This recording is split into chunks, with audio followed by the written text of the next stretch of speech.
Good morning. It's Friday, the beginning of the weekend. These days, it may seem a little difficult to find anything to be happy about. We're restless, wanting to get back to our lives and our jobs, and there's people and agencies out there telling us that we need to be patient and wait. I don't know about you, but waiting is not exactly the thing I do best. But even in these dark times, there is still the light of happiness available. But the thing is, we have to choose to see it. I mean, why is it that some people can only see the bad in things, and others see beauty and good even when things seem so dark? Well, that question reminds me of a story about two men in a hospital room. Andrew and Charlie had never known each other. Even though they both lived in the same city, they had never met. Until that day when they were both put into the same hospital room, each suffering from a serious illness. Charlie had acute pneumonia and was required to sit up in his bed for an hour each afternoon to help drain the fluid from his lungs. His bed was next to the room's only window. Andrew, however, had a spinal cord injury, and he had to spend all his time flat on his back. Well, the two men quickly became friends, and they talked for hours on end. They spoke of their wives and their families, and their homes and their jobs, and the time that they'd both spent in the military, and even where they both went on vacation.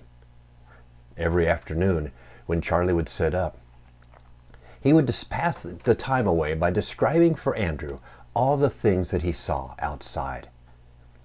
Andrew began to look forward to those 1-hour periods when Charlie would describe the world outside, the activities and the amazing colors.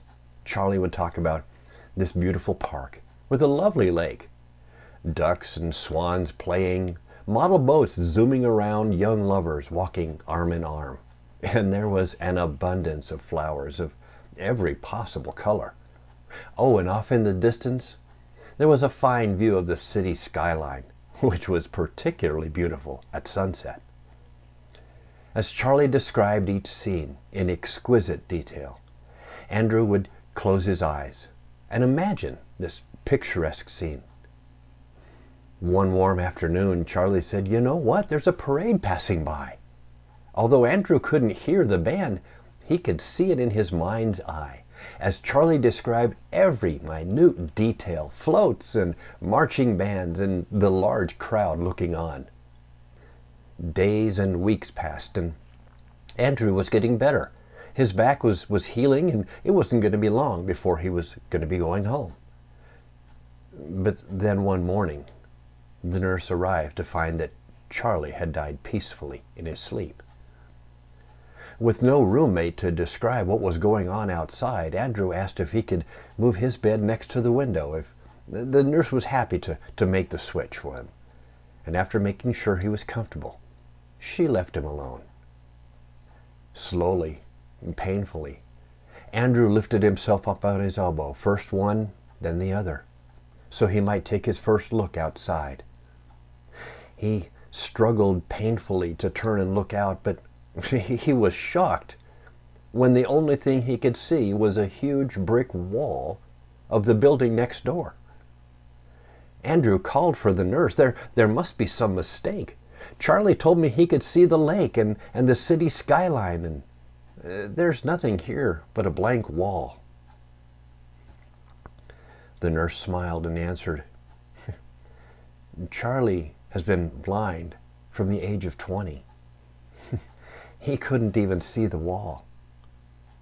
Andrew said, "I don't get it. Why did he tell me all these stories about what he saw outside?" The nurse answered, "Maybe he just wanted to encourage you." You see, what we see depends a lot on what we look for. When we choose to only look for the bad, that's exactly what we'll see. But there is a beautiful lake out there, next to a park. Can you see it? I pray that you have a blessed day today. Each morning, look for this Facebook page for more encouraging videos that'll help lift your spirits. And as always, I encourage you to leave a comment and feel free to share this video with your friends. Thank you, and God bless you as you go through your day today.